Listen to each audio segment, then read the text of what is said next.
Okay. I think we're live. Almost. Okay, cool. These are always weird to start. But what's up, everybody? It's Damon. It's your boy. It's Damon. So I haven't gone live on YouTube in a while, so I thought I'd just do it and update you, I guess, and chill for a bit. I'm just making sure. Oh, yep, everything's working. Yes, everything's working. Anyway, I'm chilling. It's 9:40 p.m. on August 11th, Saturday. So let me think here. Where do I start? First of all, it's been a little difficult creating as consistently as I have in the past.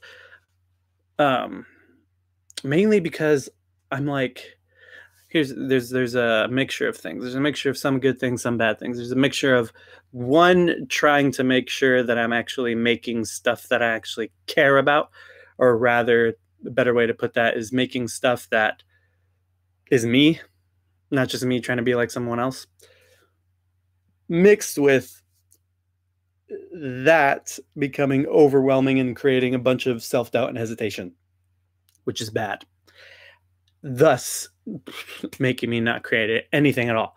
And so that's in terms of vlogs. In terms of podcasts, I haven't really had a problem because like, yeah, I don't know.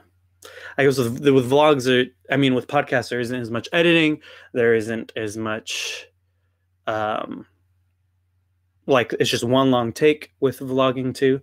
With podcasting too. So that's why that's easier as well.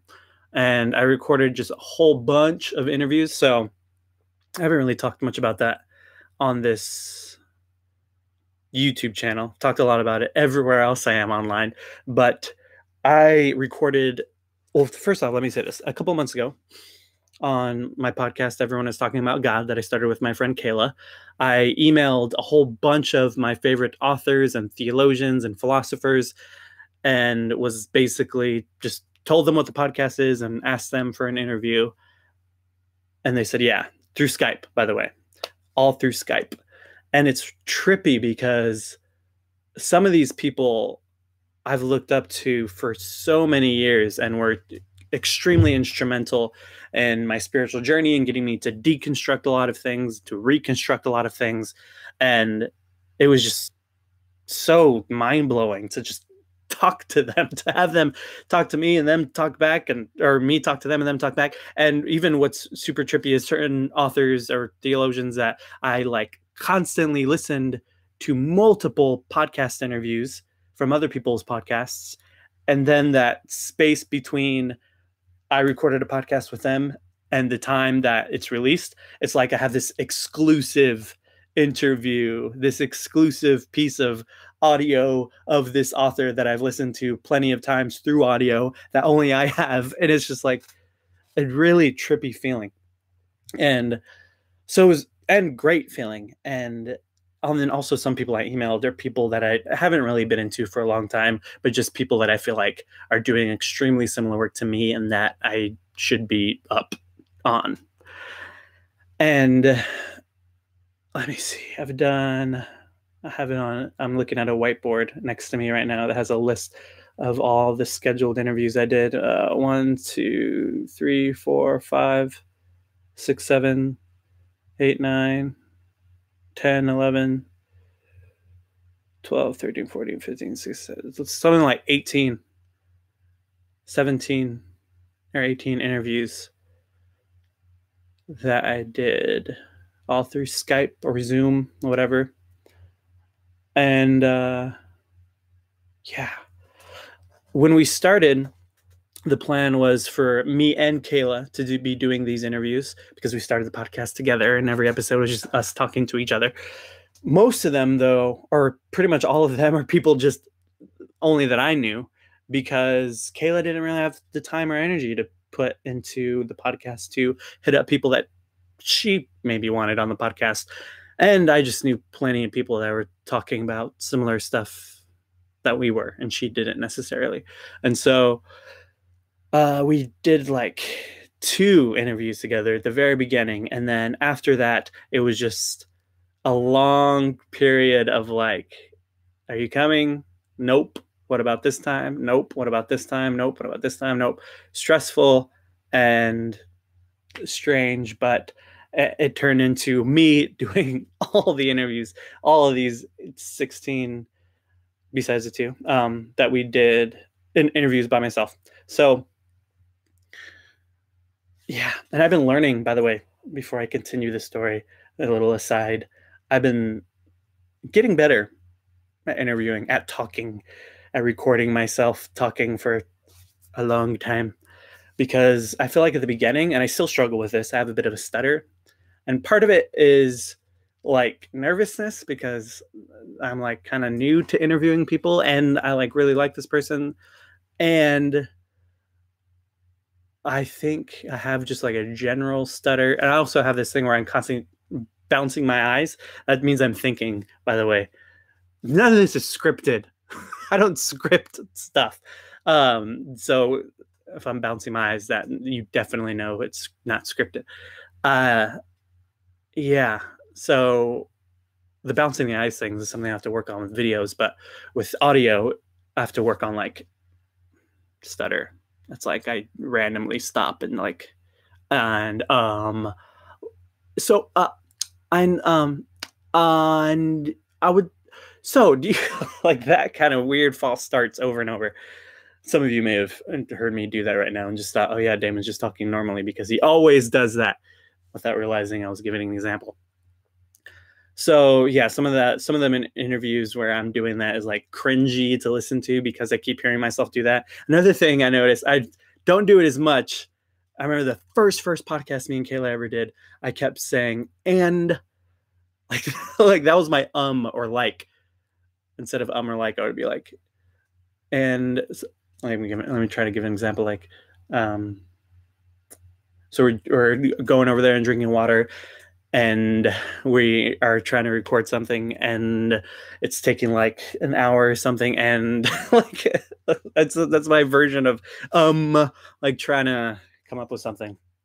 It was so cringy the first recording we did, and me hearing all the times I said and because it was the first time I ever noticed I did that, and then I kept catching myself in normal conversations. But anyway, I've gotten a little bit better. I still do it every now and then, but I've gotten a little bit better, and I've gotten a little bit better at not being so hard on myself for those things as well. So where was I? Did all those interviews. What's also crazy is how like the era we're in for podcasting, you could just hit up your favorite authors. Of course, there's like kind of a limit of like accessibility. Like if they're at a certain high level, it's like they're way less accessible, but there's like this sweet spot where a lot of the people I like are in that I could just email them, tell them about the podcast, ask for an interview. They say yes. Simple, super smooth. And what's also crazy is that some of these people that I've interviewed, like on their website, it'll say for some of these people who do like online coaching type stuff, if you want to have a conversation with me for an hour, you got to pay. And I got to have a conversation with them for an hour because I have a podcast, which I'm not saying is bad to them. I'm just saying is super lucky for me because I should be paying them to talk to them for an hour. I ain't got that kind of money right now, and I would love to fly one day as the podcast grows, to fly people out, have a studio, give them all kinds of money for being here and supporting and just to support their work. That's like the only reason one of the biggest reasons I would ever want to have more than enough money to survive is to support other artists and creators. Huge, I think that would be if I could do that. But yeah, so all that to say, I've felt super duper lucky, super blessed, super grateful for all these conversations I've gotten to have. And yeah, making a lot of connections through Twitter because of the podcast. I've kind of found my groove with Twitter and how to work that. And it's kind of easier than all the other social medias because it's just typing clever ideas instead of filming, editing, or having to take a cool picture. Yeah, whatever. I'm all about words. And so I did a whole bunch of interviews, and I still have quite a few in the can. And upcoming, I have a whole series planned out of interviews on the subject of God after sovereignty. That's what I'm calling it. God after sovereignty. Sovereignty is basically this ancient monarchy way of understanding God, like a king, like a dictator, basically. Which, should I go into this briefly? Which, if you see the evolution of ancient religions, when it's tribal, when kingdoms didn't exist yet, they're just tribes, there was a certain way of talking about God in a very familial way. Family, like this God is a part of us and we're a part of this God. And as they moved into kings, one dude ahead of everybody else deciding everything, and thus having enemies who disagree with the way this one person decides to rule a kingdom, suddenly God language starts to switch to talking about God in that way. And so there's plenty of theologians and philosophers and ministers who today realize that that language is very much a human creation and is very problematic when we don't live in a monarchy. And it's there's so many ways to talk about God besides categories of sovereignty and stuff like that. And so we have like 6 interviews with people talking about that concept and having them talk about God in a way that is completely absent of categories of sovereignty, which I think is just super refreshing, for one, and for two, I think will help a lot of people. Because like I said, categories of sovereignty sometimes can be extremely problematic when we talk about God as this like all ruling figure with a stick who has his singular ideology that the pastors and ministers and gurus give to the people. Because usually it just turns into a human saying, this is how you do things. How do I know? Because God told me.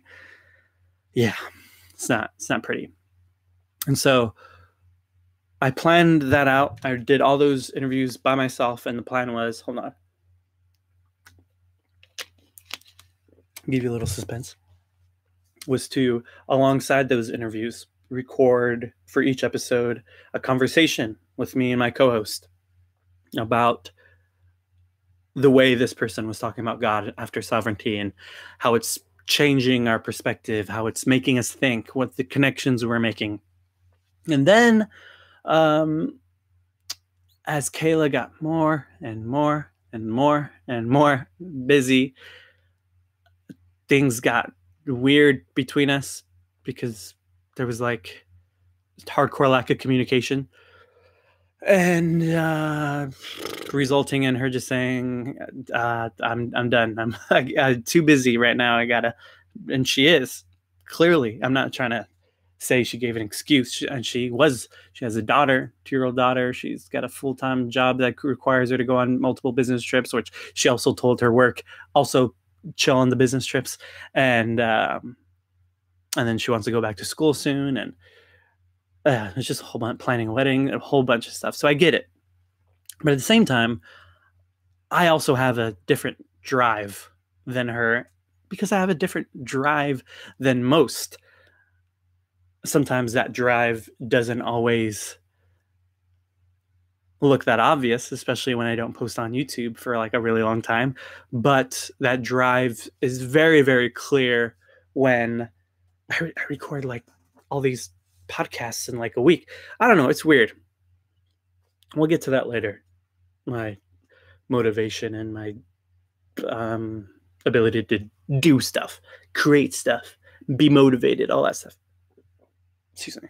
We'll get to that. But so it was kind of strange, Kayla leaving, because I really don't want the podcast to just be me, because it's called Everyone is Talking About God, not Damon is talking about God. There needs to be a community aspect to it. And I really, really want a female voice on it.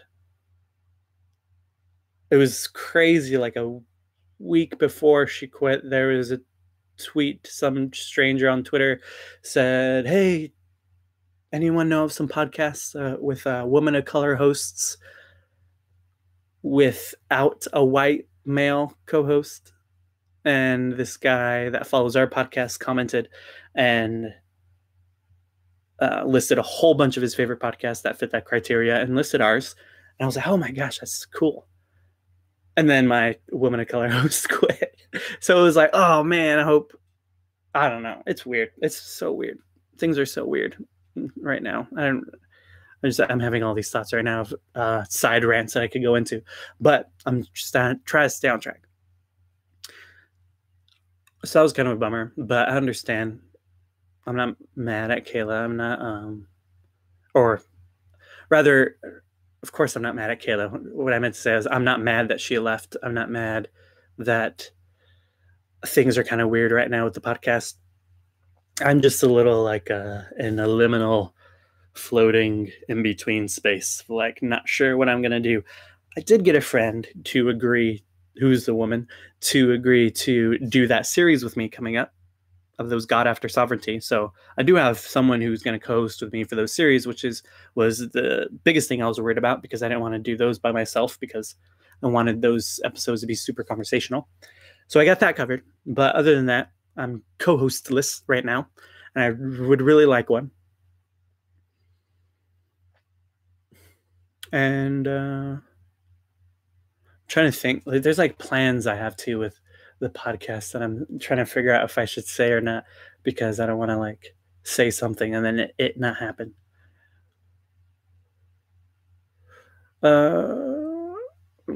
Whatever. I'll just say I'm fully committed to it still. I'm not going to stop this podcast. I'm committed to the vision. I think we have some momentum right now that I'm excited about. And we're talking about things that I care about a lot. Nothing in me wants to stop the podcast at all. So we're going to keep going. And I'm just going to figure it out. Okay. Other than that, there's a little podcast update. Which, okay, by the way, one more thing about the podcast. These conversations that we've been having have been life-changing a bit. Such a weird thing to say. How could something be a little bit life-changing? Just a little bit life-changing. Well, here's the thing. After we interviewed Grace G. Sun Kim about her work on the spirit and talked a bit about intersectional stuff, intersectional theory, I started thinking a lot about what am I going to do with this platform? What is the mission with this platform? What kind of message do I want to give to the world? And as we interview people, who do I want to share this platform with each episode? What kind of people? And as I was reading up on intersectionality and a lot of other stuff from Grace G. Sun Kim, I started to think back how Jesus, who I'm still super passionate about, said, whatever you did for the least of these, you did for me. And he was constantly addressing the edges, the marginalized, and seeking God within the marginalized. And then he says, whatever you did for the least of these, you did for me. And then in Hebrews, it says, welcome in the stranger and the foreigner, for you may be welcoming in angels without even knowing. There seems to be this idea throughout the New Testament, if you want to find the voice of God, you're going to find it, the voice of God, the presence of God, the appearance of God, the existence of God. You're going to find it among the marginalized, among the most vulnerable, among the least of these, among minorities, among, yeah. And I started thinking, okay, who are those voices? And then I realized, whoa, okay, Christian theology for a few hundred years, it's like we got it completely upside down. The most famous, wealthy, uh, prevalent, relevant voices for Christian theology that everyone looks to and uses and quotes is largely from straight white men. And that's not the marginalized right now at all. And so it's like God said, if you want to look for the voice of God, for the existence, for the presence of God, look for those on the edges, for the marginalized over here, while the voices of those in power, of the privileged, of those who are not at all oppressed or marginalized over here, it's like they have to go and learn from those at the bottom. Theology from below, not theology from above. And yet we're like, nah, we're just going to listen to these voices who aren't interacting with these voices. Which is like, we got the whole thing upside down. A couple years ago when I was still in youth ministry and going to different Christian events and churchy events, church leader events, I realized how many of these Christian leadership conferences were just a bunch of white dudes. And I felt like this ain't it, as they're saying a lot on Twitter right now. This ain't it. And I like vowed to myself, I'm never going to again go to conferences that are just white men only, or even white people only. Sometimes they just throw in a white girl to say we got a woman. Now my ideas of that have slightly changed to I now refuse to go to a conference of just white people, especially. I mean, I might make an exception here and there, but I especially will not go if every single one of those white voices are only quoting other white male voices. Because even there's some conferences where there are people of color and females speaking, but they're like tokens. The difference between actual diversity and tokenism is actual diversity uses someone with a marginalized voice and allows them to use the unique gifts that they have from their particular culture to influence those who were leading and teaching. Tokenism just gets a marginalized person and just has them be a mouthpiece for just straight white male voices. Just repeat after us and only quote us. That's tokenism. And I see a lot of that. I see too much of that from so many evangelical denominations. I've seen it within the denomination that I grew up in that I left. People don't want to change. People are scared to change. Especially people don't want drastic change. People don't realize we need a humongous revolution of values, though. We need to allow ourselves to be led by the voices.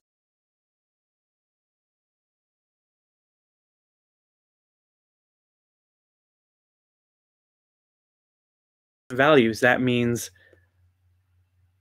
getting some of these straight white theologians to not have as much power and say. But yeah, and so anyway, as I was thinking about all this, I decided, okay, this is what I want to use my platform for, since we're talking about God and I'm passionate about Jesus. So I want to look for the voice of God where Jesus said to look for the voice of God. And so I decided those are the people I'm going to hit up. And when I do have like a straight white male, it's someone who clearly has been influenced by voices of the least of these and the marginalized, and has allowed themselves to be led by those voices. And so that has become extremely important to me. And one of the ways we've done that is we've had quite a few LGBTQ plus people. I'm like looking right now at the names. By the way, if you see me keep looking over here, I'm either looking at the whiteboard or I'm looking at the computer. The computer's right there, the camera's right there. I say about a third of the interviews we've released so far, maybe a little bit more, have been voices from the LGBTQ plus community, ministers from those communities, theologians from those communities. And it's hard for me to explain, because in one sense, it feels really great to learn from these conversations, and I very much am feeling like, yes, Jesus was right. This is where the voice of God is. And then there's the element of, not only am I having these personal conversations and learning from them, but I'm also putting them out into the world and having others listen to them. And that feels really good, because I feel like this is where the voice of God is to be found, for sure. I feel like that especially with the LGBT community, the future of the church is in their hands. There's so many ways that the church can be healed if it actually allowed themselves to be led by LGBTQ Christians. For example, a few ways is this community has learned a depth of love that straight cis people haven't, because they weren't forced to. They've learned a depth of embrace of diversity. They've learned very much a way, I'm particularly thinking of the transgender community, a way of having a healthy inner life. Like think about what it does to you as a person to be in the closet and to think about, who am I really? Like, who am I really? And go through that journey, and to then one day come out and say, I've thought through this, I've fought through this, I've prayed and cried through this, and this is who I am. So many straight cisgender people have never had an experience even close to that type of inner life experience. So many of them haven't had to say, who am I really? Let me actually struggle with this for a while. Because I don't have to. Because we live in a cis heteronormative culture so their identities are normative. And yeah, so there's just so many ways that, like, so imagine those gifts, those unique gifts that the LGBTQ community bring. If the church were to say, first off, welcoming them in. We're not even there yet with a lot of the evangelical church. And then second off, saying, now lead us to the new thing that God is doing through you and all of us. That would heal the church in so many ways, because the things I listed off are three things that the church is known for not having, at least stereotypically.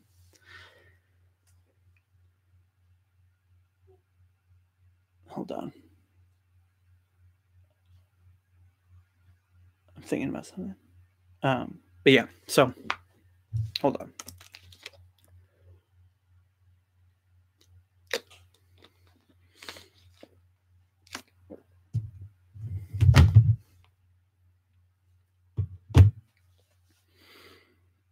So Oh yeah, now I remember what I was gonna say. Now some personal stuff. It's interesting because I came from a denomination where not only was that stuff not accepted, that stuff wasn't even talked about. I definitely changed my ideas on that years ago and just kind of went through a period of like trying to convince myself that I don't think that I don't actually think that I'm actually not affirming. Just fighting with myself mentally, not going back and forth, but already affirming and trying to figure out a way I could be unaffirming, but it was too late. My mind and heart already went there. God already took me there. I very much feel like it was God that took me there. And then it was just hiding it. And then I quit. And one of the reasons I quit the denomination was on that belief, among many other beliefs and doctrines.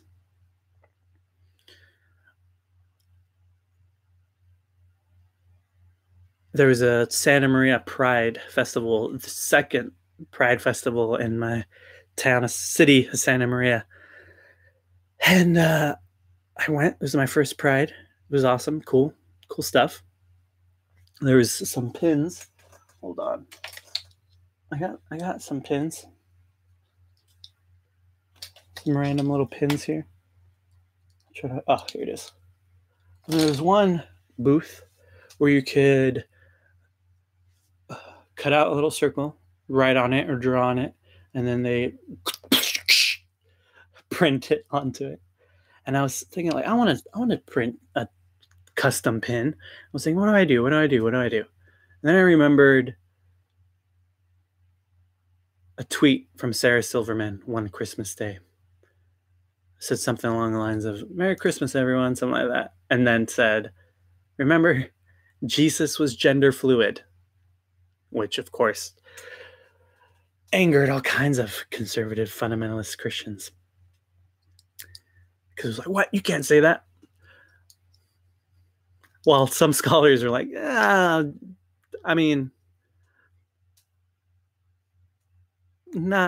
course we can't put modern terms like gender fluid onto an ancient figure, but he definitely did challenge gender stereotypes left and right throughout his entire ministry. Constantly. The way he acted was not the way typical Jewish men were to act. The way he served was not the way that any Jewish man was serving. The way he, the way he interacted with people, the way he served, the way he led, the way he talked. Yeah, was constantly challenging gender stereotypes. And so I was like, whatever. Well, a lot of these things are on my mind. Jesus, of course, is on my mind. So I wrote, Jesus was gender fluid. Kind of funny. It's just funny. And it's just like, I'm trying to be led by the voices of the least of the marginalized, of the LGBTQ community. That is where the voice of God is. Yeah, not much thought went into it. I posted it on Instagram saying I went to Pride today. Here's a tweet from Sarah Silverman. One of my friends that I grew up in church with is also a minister, a couple years younger than me. We used to be like, oh man, at one point we were like best friends. And we're cool. We were super cool at one point. Hung out a lot. Hadn't talked to him though since I left the church. He hit me up actually like a week after I left and said, hey, saw what's going on. We should hang out. I was like, yes, let's hang out. What about this day? Nope, can't do this day. All right. And then nothing happened. That was it. And then I noticed he unfollowed me on Instagram after I posted that. And I was like, oh, okay, weird. Because it's like, of course, there's people that unfollow you. They're like, oh, yeah, whatever. We haven't talked in a while. Makes sense. No big deal. But then it's like, there's people that are like, I thought that we're like freaking super close. At least at least we're so close at one time in our lives that it's weird that you would unfollow me. And I knew it was because of the Jesus gender fluid thing. And a couple thoughts came to me. And one was, he's in this evangelical world where you, in that position, you kind of have to push out differing voices. One, because it could be seen as a threat to what you're trying to do. You're trying to lead people to follow a specific ideology, and so you have to push out ideologies that you see are against it. And then, and another reason is, I feel like so many people don't want to think about certain things because they know if they actually did, they would change their mind, which would put them in trouble socially with other evangelicals, with other Christians, which I get. So it just felt like, oh, okay, bye. It was very weird feelings. But I was like, whatever, dude. I get it. I get it. I guess that's what I am to him. A differing voice that he has to remove in order to not be, to keep safe. And then I had another friend, about maybe a couple of weeks later.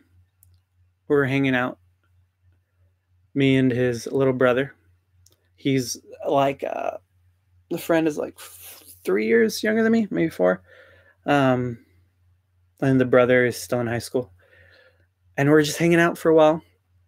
And then he was like, hey, Damon, I have so many questions for you. I was like, okay. I was like, because I've been listening to your podcast, or I've been seeing what you've been putting out in your podcast. I just have so many questions. And then he ended up saying that his main questions was, how do you justify being a Christian and accepting of LGBTQ people? Which I get. For some Christians, it's like they've never heard of other Christians accepting that. They didn't even know it's a thing. They don't even realize that there's actually plenty of Christian denominations that ordain gay, lesbians, and transgender people and non-binary people as pastors who lead every Sunday. So many Christians grow up without even realizing that that's part of the Christian world. So I get when people are confused. And so we had a long, long conversation. But he really just, we talked about scripture, we talked about context of scriptures, we talked about biology, what makes someone straight or gay, or we talked about stories. We talked about a lot. And really, his heart was, you're my friend. I don't agree with you. I think you're wrong about this. So wrong that, like, I want to know what's going on with you. Like there was a bit of a sense of, like, I think you might be going down the wrong path. And so I kind of want to pull you back a little bit. But there was also a sense of, like, I don't even know what's going on with you. Just tell me, because you're my friend. And then by the end of the conversation, I told him, and this is the case for me with all Christians who don't agree with me on this issue, I don't plan on convincing them otherwise, and I don't think I can. I think that's something that has to happen within you, not through someone arguing with you or debating with you. My goal isn't to convince him to think like I do. My goal is to, at the very least, just have him be convinced that I came to this perspective on this particular issue not through trying to just compromise with the world or just giving in to the world, just being like, oh, this is where the world is moving, everyone is accepting, mine as well. But actually, I made that move through honest prayer and study of scripture and study of scholarship and truth and reality through my relationship with Jesus. I at least just want to convince Christians who disagree with me of just that. Like, at least give me that. At least accept that I came to this perspective honestly, through good conscience and conviction, through my relationship with Jesus. And by the end, it was like, I think he kind of agreed with it. He was like, all right. And by the end, we're just like, we both love Jesus. You're called to reach a certain group of people. I'm called to reach another group of people. Cool. I would just disagree. And here's, so it's like, think of these two things together. Thinking of these two things together, it's like, that's a true friend. The recent story I just said. That's what I would so rather have. I mean, I'm pretty sure there's a lot of people that are a part of the world, the evangelical world, that had left a year ago, who have no idea what the heck is going on with me, who are seeing me post the podcast that I'm posting, who, of course, there was never a time where I'm like, hello, everybody, I just want to come out as affirming of the LGBT. Dumb. That's so dumb. When straight people do that, like, I just want to let everyone know that I'm affirming. Self-serving, narcissistic. So nobody saw like an official statement from me on shifts of any doctrine. They just see me like, today we have an interview with a transgender priest, or today we're talking with an atheist, or today we're whatever, or yeah. So I get the confusion. It's understood. But a true friend is someone who says, I'm really confused. Let's talk about this. Okay, interesting. Well, what about this? Well, what about this? What about this? We disagree, but I still love you. While so many other people either just have completely ignored me or unfollow. Jesus was gender fluid, unfollow. Like, that's not a good friend.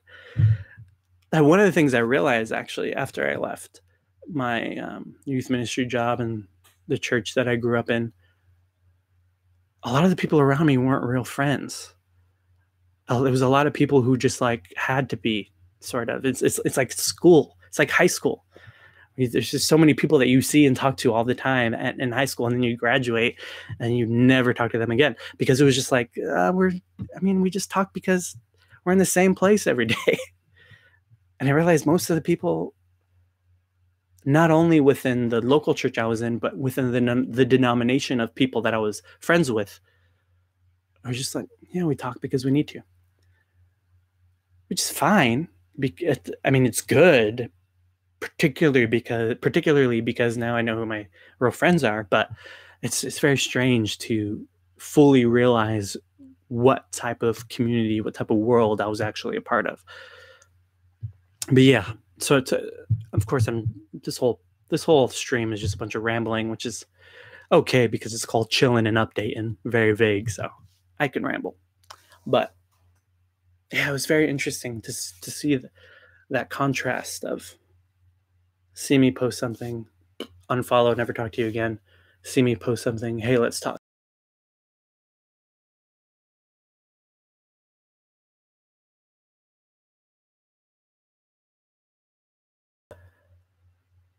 That was for me talking about the podcast. And what else is going on?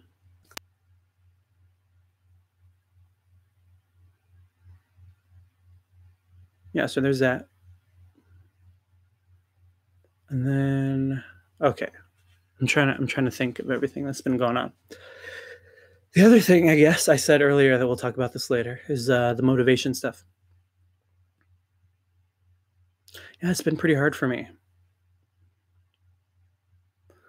There's that whole book, The Art of War, that talks about the resistance within all of us, that part of us when we want to create something, when we want to do something, and within us is this resistance. It stops us from doing it, or it's like, I know what I have to do, let me sit down and do it, and then something in us is like, oh no, just check your phone, and then you get lost in something, or it says, no, you need to study first, or like for example, live streaming. There have legit been times where I'm like, I want to do more live streaming because I think it's interesting and cool and kind of like it. And there's been legit times where the resistance comes in, where it's like, okay, I should live stream. And then like the resistance comes in of like, oh, check your phone. Oh, look, a live stream. And then I just get lost in studying other live streamers out there and how they do things, and the different things that they do, and the different setups that they have, the different ways they communicate. Like, And part of that is like good, like, yeah, study your craft. But of course, another big part of it is just like the procrastination, another way to procrastinate. Plenty of people spend all their time reading books about productivity so that they never have to actually be productive because the resistance is forcing them. No, just read that other book about productivity. Read that other book in the footnotes about that book on productivity. Read that book, watch that video, then watch that lecture, then watch that TED Talk, then listen to that podcast on productivity so that you can know how to be productive. But underneath it is so that you don't have to actually do anything. I got a lot of that, man. Perhaps more than ever, because it's like everything I create is purely from my own command. Before, I mean, I would create sermons multiple times a week for the different church groups I was doing, and I was like expected by people who had authority over me to do that. In these cases, I don't have anyone saying, "Hey, you better do that, or else you're not going to work here anymore, and then you're not going to get a paycheck." I don't have that, so it's like there's less pressure, which then creates more resistance, which and creates more procrastination, creates less motivation. Oh man, it's been really hard lately. Really, really, really hard. Depression definitely coming in. A lot of self-doubt, a bit of self-hatred. I'm trying to figure it out. I think what really upsets me though is when friends see me not posting for a bit and give me crap of like that I'm lazy or something. It's not laziness. I mean, there are people who don't create because they're lazy, and there are people who don't create because of fear and self-doubt and low self-esteem, lack of motivation, which is very different than just, I don't feel like it today, I'm just going to chill. Not a big deal. The lazy person is like, not a big deal. Then the person who's not creating out of fear and self-doubt and all that, they're constantly thinking it's the hugest deal. It's the most huge deal ever out of anything in their life. And yet they still aren't doing it. It's the resistance, man. Yeah, which I'm trying to figure out. I'm trying to work out. And this whole, like, turning this stream on, all this rambling, this is all very intentional, by the way. This is all leading up to something. Turning this stream on and recording this live was literally me being like, screw it. I need to do something. I need to record something. I need to stream something. The last couple of weeks, I've been wanting to stream something in general, and for a long time, I've been wanting to stream on YouTube again. And every time, it's like either something comes up, like, no, I'd rather do that. No, I'd rather do that. Oh, look at that. Oh, look at that. Maybe not that. Or no, I need to do this first. I need to do that first. And finally today, I'm like, it started up again of like, no, if you do it, you need to have a clear, super clear thing to talk about the whole time if you're going to do it. And then the other part of me is like, on YouTube, I mean, if I go live on Instagram, I'll get like a couple of viewers. On YouTube, 0 viewers the entire stream. And so it's like, and the reason I wanted to do live on YouTube instead of Instagram is because I want to, well, YouTube live is way better because I could do it on like an actual camera with an actual microphone. You can't do it on Instagram. And I just want to do that way more because there's a lot more benefits to YouTube streaming than Instagram streaming. And it stays. Instagram streams disappear. What was I saying? Oh yeah, and so then the other thought what that came was, no one's even gonna watch it. Why? What's the point of doing it when you know for a fact you're gonna get 0 views the whole time? When I was correct. I mean, I know I know my have I been blurry this whole time? I'm terribly sorry. Been blurry for 40 minutes. Watch. I know some people will watch at least a bit of this after it's already posted.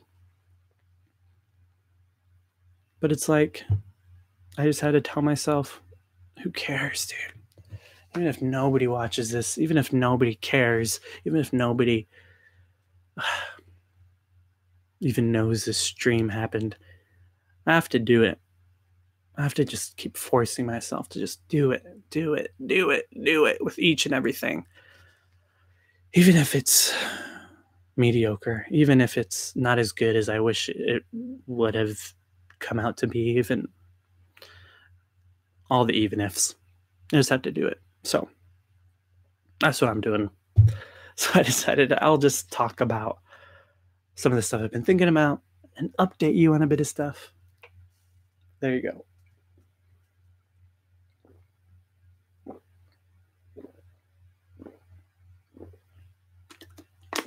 I've been going for a while now.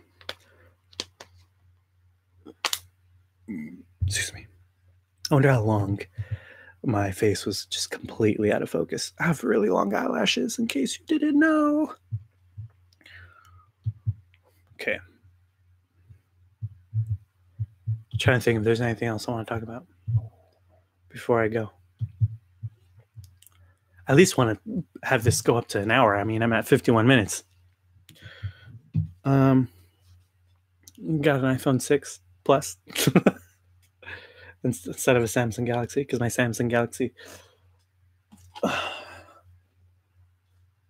broke. Let's see here. Yep, look at that. Onto the kitchen floor. Cracked the whole thing so bad that the screen wouldn't turn on at all.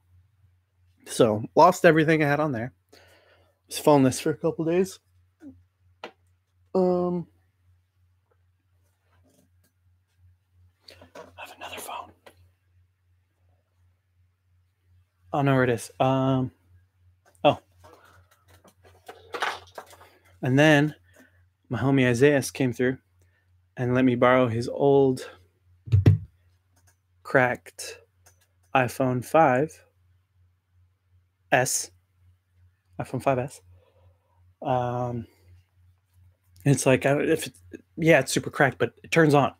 So I was using that for a while. And then my other homie, was like, hey, a friend of mine is getting rid of his iPhone 6 Plus. Do you want it? Yes, I do want it. Boom, got it. Which I was thinking when I had that iPhone 5S, when I could afford another phone, and what phone do I want? If I do get an iPhone, it would probably be iPhone 6 Plus or iPhone 6S Plus, because I don't want an iPhone 7 and on because it doesn't have a headphone jack. Are you kidding me? So it was like, oh, cool. That's the exact iPhone I wanted. If I got an iPhone, I still kind of feel like Samsung Galaxy is better than iPhone. So I might switch back eventually. I was even considering switching to just going really out there, and not getting an iPhone, not getting a Samsung Galaxy, not getting a Google Pixel, but getting like a Sony phone or something, or an essential phone. Just like straight up getting a phone that just has an extremely good camera, like the essential phone. The front-facing camera shoots in 4K. So yeah, I was considering just eventually just doing that, and just getting out of the whole iPhone versus Samsung versus Google game, and just going for the phone that has the best camera, which definitely iPhone, Samsung, Google. I mean, people talk about they have really good cameras, but there's droids that beat it way more, because that's all they focus on. And I really think phones should focus way more on their front-facing cameras. So many of these new phones, it's like, this camera is getting better and better and better, but everyone creates stuff and records themselves with a front-facing camera, so make it better.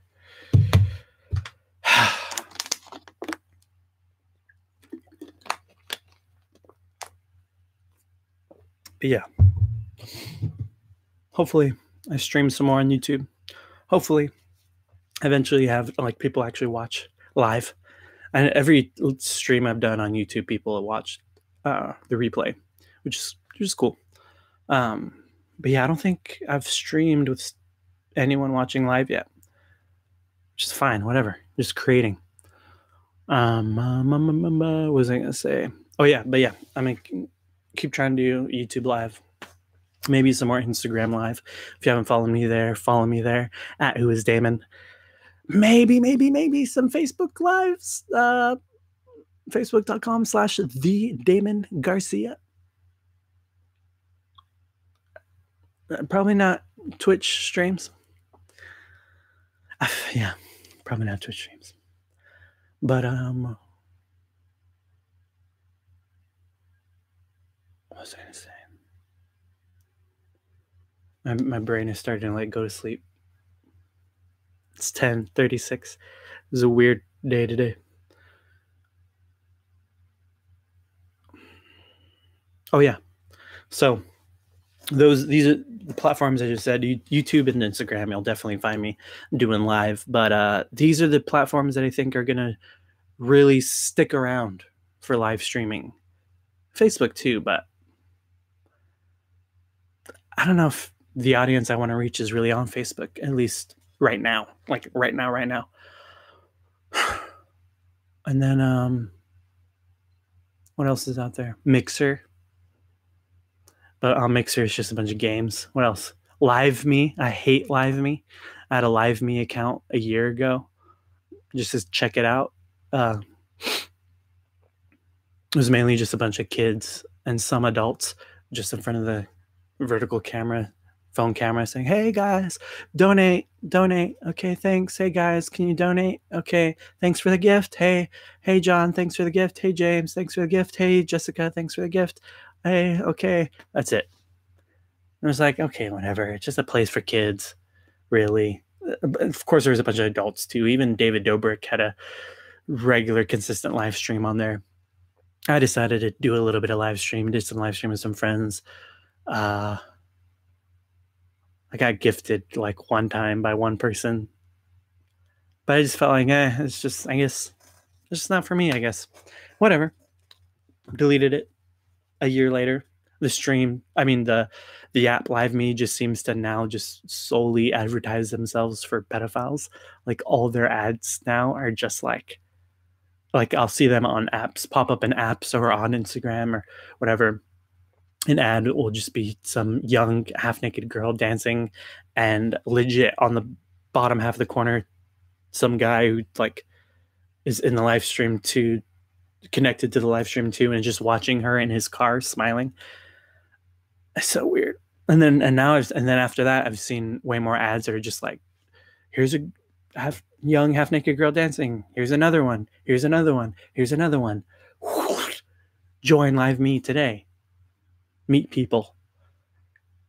It's legit become a softcore porn webcam girl site now, which is gross and disgusting because it like particularly targets little kids and men, clearly. So I don't know what's going to happen with that app, but it makes me sick. And then Lively got deleted because that was Musically, saying Musically had Musically and then Lively, their live version. And then they were like, I'm not sure. I'm trying to, let me look this up real quick. I don't know if they got bought by TikTok or they got bought by the person who owns TikTok. Acquired for $1 billion to Chinese tech giant ByteDance, who I guess owned TikTok too, which was a competing app to Musically, and then they just merged them together. Now it's TikTok, including Musically or something like that. And I guess part of the deal was you got to delete Lively too, and message all your users hey, Lively's going away, but download LiveMe. So sketchy, dude. So sketchy. All these apps for kids are super sketchy, man. No apps are for kids. Really. Especially even there was the whole controversy of even like the YouTube Kids app that was filled with gross, disgusting, violent cartoon character videos. Spider-Man and Elsa stuff, Elsa Gate. So yeah, no apps are truly for kids. Don't get fooled. Parents out there. Oh yeah, this app is for kids. I can just give my kid the phone filled with apps for kids. Nah. Nah. All right.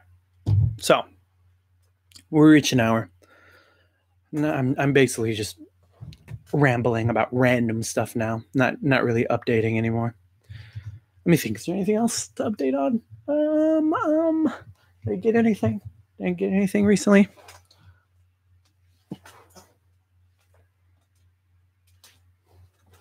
Been really into Walt Whitman lately. He's the boy.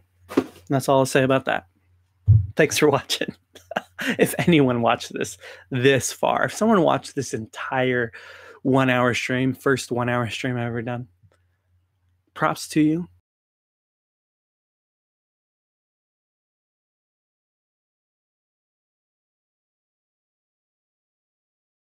And that.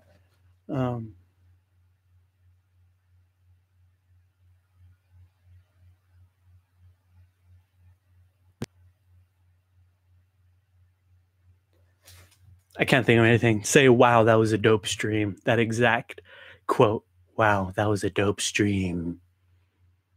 Say that if you watch this entire thing so I know. All right, I'll see you guys later. Thanks for watching if you did.